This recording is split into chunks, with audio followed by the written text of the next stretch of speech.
Fala galera, como é que vocês estão? Na aula de hoje a gente vai continuar aquela nossa série de vídeos que você precisa ver para poder começar a trabalhar com a API do Metabase, caso você não entenda muito de tecnologia, programação, etc. No primeiro vídeo dessa série, a gente falou sobre o essencial que você precisa saber de Python para poder trabalhar com a API do Metabase.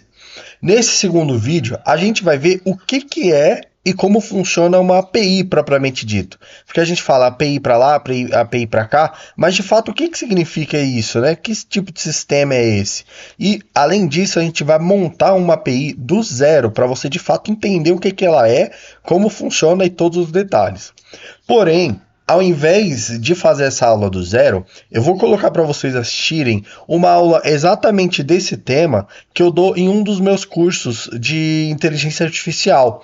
É um curso de chat GPT avançado que eu tenho lá na Udemy e eu vou aproveitar que o conteúdo da aula é idêntico ao conteúdo que eu estava pensando em passar aqui e vou aproveitar e já vou reaproveitar essa aula que já está pronta.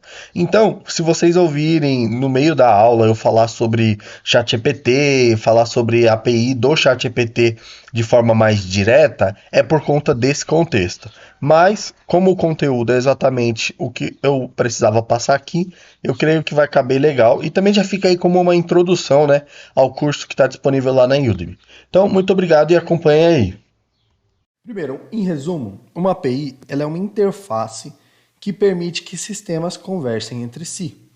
Ela permite que um sistema puxe ou envie informações para outros sistemas através dessa interface. Lembre-se que a API é a interface que facilita a comunicação entre dois sistemas.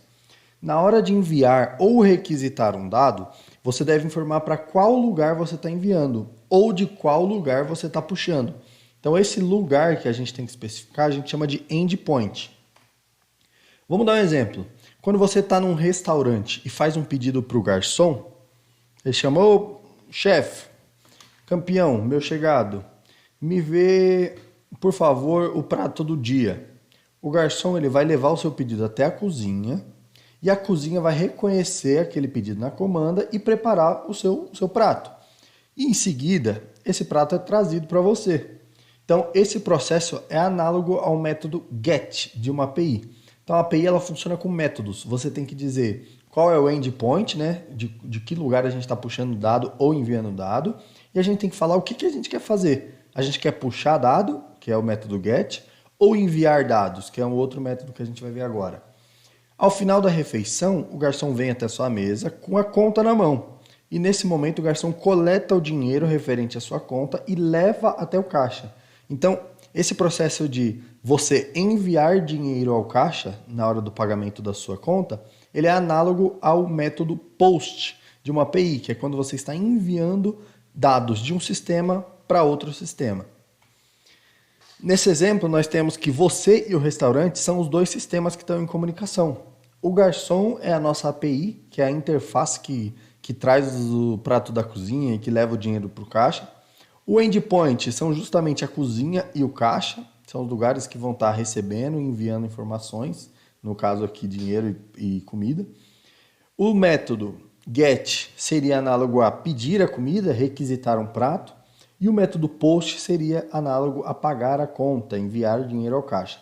Aqui tem em mente que existem muitos outros métodos disponíveis, tá? Você pode não só pegar ou enviar dados, você pode apagar um dado existente, você pode modificar um dado existente, você pode fazer um monte de coisas através de uma API, mas esses dois métodos são os mais utilizados e como é uma aula introdutória, uma aula apenas de contextualização do tema, eu creio que não vale a pena descer tão fundo.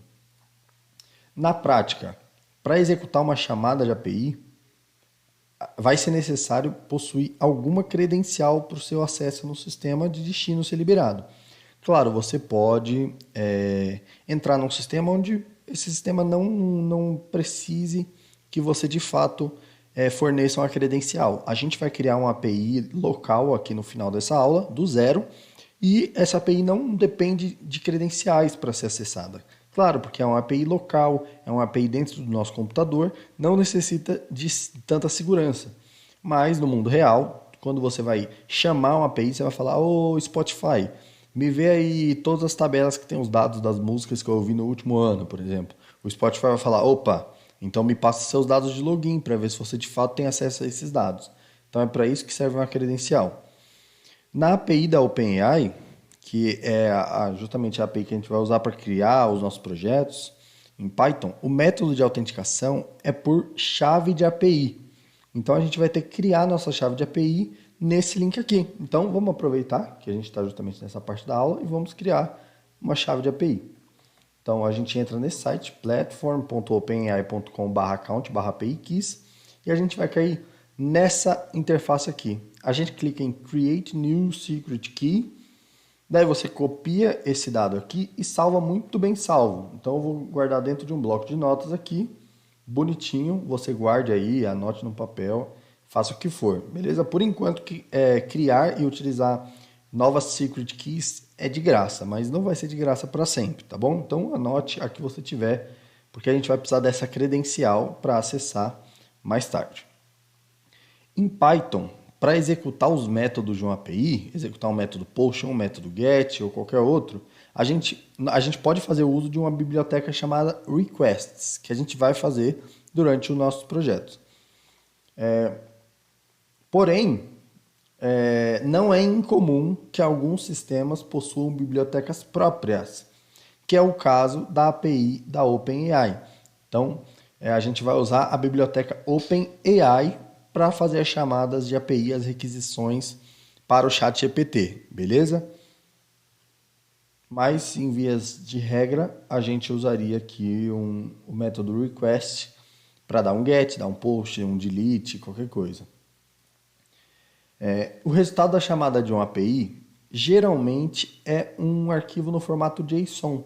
Um arquivo no formato JSON é mais ou menos isso daqui, é um arquivo aninhado, um arquivo do tipo chave-valor e que pode ter tantos níveis quanto você quiser. Por exemplo, aqui poderia ter o nome, o e-mail e podia ter mais um argumento aqui que seria o endereço, por exemplo. Só que o endereço tem rua, número, bairro, cidade. Então o endereço teria aqui, a chave seria o endereço e o valor seria outro ninho. Ou seja, você abriria uma chave para colocar esse novo valor, beleza? Qual seria o processo para criar e chamar uma API? Então vamos fazer isso do zero. Primeiro, para criar uma API, basicamente uma API local, a gente precisa de algum dado, algum lugar que tenha dados, certo? Dados que a gente consiga chamar. No caso, a gente vai usar dados no formato JSON. Então aqui, ó, dentro da minha pasta de documentos, eu criei uma pasta chamada server, pode ser qualquer nome, e criei um arquivo JSON chamado dados. Se eu abrir esse arquivo, vou mostrar para vocês o que tem dentro dele. Então perceba que esse arquivo aqui não tem nada demais dentro dele. Ele tem apenas os dados de pessoas aqui, e eu tenho apenas uma pessoa nesse dado, que é a pessoa cujo ID é 1, o nome Gabriel Santos e a rua Santos Dumont. Beleza? Então eu tenho uma única pessoa aqui dentro da minha lista de pessoas, certo? Vou fechar aqui esse dado agora. E vamos entrar numa ferramenta chamada Postman. Digite Postman no Google, clica no primeiro link, faça seu registro e faça o login. É muito simples fazer essa parte, então eu não vou passar aqui para ela não se esticar. Mas aí depois de fazer o seu registro e login, você vai clicar em Start with Something New, Create New. Em seguida você vai clicar em HTTP Request, aqui em cima. Então aqui essa é basicamente a interface que a gente vai conseguir chamar uma API. Então aqui estão os métodos, né? Tem o get e o post, que são os mais comuns, para pedir dados e para enviar dados, e tem muitos outros métodos aqui também. Se você quiser saber mais do tema, eu sugiro pesquisar, porque é algo muito importante na área de tecnologia, caso você já não trabalhe com APIs. E aqui, esse lugar para colocar o URL é justamente aqui que a gente vai colocar o endpoint, beleza? Então, do lugar que a gente quiser puxar os dados, a gente vai colocar o endpoint aqui. A gente colocaria a autorização nessa parte aqui, beleza? A gente selecionaria qual tipo de autorização que é e preencheria aqui. No nosso caso, não tem autorização alguma. E aqui, esse body é muito importante. é aqui onde a gente coloca qual corpo, qual arquivo JSON a gente quer enviar para a API, no caso da gente estar fazendo um método push. Vamos logo para a prática, para a gente ver como que isso funciona. Então, novamente, o meu arquivo JSON chama dados e está aqui na pasta server dentro da pasta documentos. Então, o que eu vou fazer? Eu vou abrir o PowerShell aqui do Windows PowerShell. E aqui, o que eu vou fazer? Primeiro eu tenho que entrar na pasta, né? Então, eu vou dar um cd documents, cd server. Então, eu já estou na pasta server.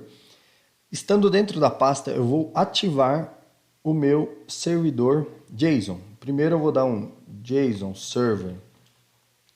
Vou dar um pip install JSON server para garantir que esse pacote já está instalado aqui, né? Então, no meu caso aqui já está instalado o JSON server. No seu, se não tiver, pode instalar esse pacote. Pip install JSON-server. E agora, para ativar o meu servidor, ou seja, criar um endpoint que vai me levar até aquele arquivo dados.json, tá? É isso que a gente está criando aqui. Criando uma URL que vai me levar até aquele arquivo dados.json. Vou até deixar o arquivo aberto aqui para vocês, tá? Que é esse arquivo aqui. Beleza? Então vamos lá. Agora a gente vai digitar JSON-server --watch, vou deixar um pouquinho maior, espaço dados.json. Dados porque é exatamente o nome do meu arquivo, beleza? Quando eu rodo isso daqui, olha o que acontece. Aqui ele vai falar, oi, carregando o arquivo completo. Então aqui ele criou um endpoint para a gente. Com esse comando dentro do PowerShell, a gente cria um endpoint para o nosso arquivo dados.json. E se a gente jogar esse endpoint aqui no nosso navegador mesmo, olha que legal. A gente tem acesso àquele documento JSON através do nosso navegador. Muito chique isso, né? Então a gente nem precisa mais abrir ele aqui dentro do VS Code, mas eu vou deixar ele aberto aqui de qualquer forma para a gente analisar algumas coisas. Então vamos voltar aqui no nosso Postman, vamos trocar esse texto endpoint pelo endpoint real, né? Que é esse endpoint que a gente acabou de gerar no nosso servidor local que a gente iniciou. E vamos clicar aqui em Send. Na hora que a gente clica em Send, aqui... estava aqui embaixo escondidinho, né? Então aqui estão os resultados, ó. Na hora que a gente clicou em Send, ele enviou o request para a API. Como a API não tem uma camada de segurança, mesmo sem autorização, a gente conseguiu entrar no documento e a gente conseguiu puxar todas as informações que estavam no documento, simplesmente vindo aqui no endpoint correto, beleza? E, Gabriel, e se eu quiser enviar dados para essa API? Só tem as informações de uma pessoa, eu quero colocar a informação de outra pessoa, o que eu faço? Então a gente vai usar o método POST agora, beleza? Como que a gente vai usar o método POST? Agora sim a gente vai precisar usar aqui o body, aí a gente clica em raw e clica aqui em JSON, porque a gente vai enviar um dado que está no formato JSON. Então eu vou copiar aqui os dados desse primeiro usuário e vou mudar aqui as informações, né? Agora esse primeiro usuário, o identificador dele é 2, o nome dele vai ser, por exemplo, Rodrigo Alves, e ele vai morar na rua Alcides de Campos. Na hora que a gente aperta em Send, na hora que a gente aperta em Send, olha aqui, ele retornou aqui o resultado aqui desse post, né? Que na verdade foi só o body. Então, quando a gente dá um get de novo, então eu mudei para get, rodando de novo. Olha que legal, agora o meu documento tem duas pessoas. Tem o Gabriel Santos com o ID 1 e o Rodrigo Alves com o ID 2. Então a gente inseriu dados na nossa API através de um método post, beleza? E, claro, se eu vier aqui e atualizar, olha que legal. E se eu abrir o meu PowerShell, ele está registrando todos os métodos, ó. Então a gente deu um get, deu outro get, deu outro get, deu outro get, deu um post, deu um get, deu um get. E ele também registra quanto tempo demorou para cada solicitação ocorrer. E claro, se eu vier dentro do Visual Studio, também já está atualizado. beleza? Então, essa é a magia das APIs. Você consegue conversar entre dois sistemas. Tudo bem que a gente fez só um arquivo JSON, né? Não é exatamente um sistema, mas se você quiser, o exemplo que eu dei, se você quiser puxar suas músicas, todas as vezes que você ouviu músicas no Spotify no ano passado, para saber, por exemplo, qual música você mais ouviu, quantos minutos foram da música mais ouvida, esse tipo de informação, você precisa bater na API do Spotify, fornecer a sua autenticação e dar um método GET, beleza?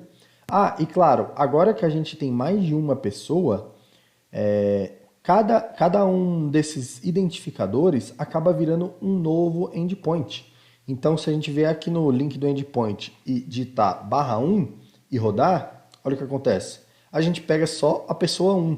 Se a gente digitar /2 e pegar, a gente pega só a pessoa 2. Porque agora a gente criou novos endpoints dentro da nossa API, porque a gente criou dados aninhados, beleza? Então tem duas camadas de dados, tem a camada pessoas e dentro da camada pessoas tem as informações pessoais de cada pessoa. Show? E eu ainda poderia ir mais longe aqui falando como apagar dados da API, etc. e utilizar os outros métodos, mas eu acho que a aula já ficou grande para uma aula introdutória e seria legal, caso você tenha se interessado, você procurar mais sobre, porque a ideia aqui é só ver que é possível e como faz o básico para você não ficar perdido quando a gente estiver utilizando a API do ChatGPT, beleza? Então, muito obrigado por essa aula e eu te vejo na próxima. Tchau, tchau.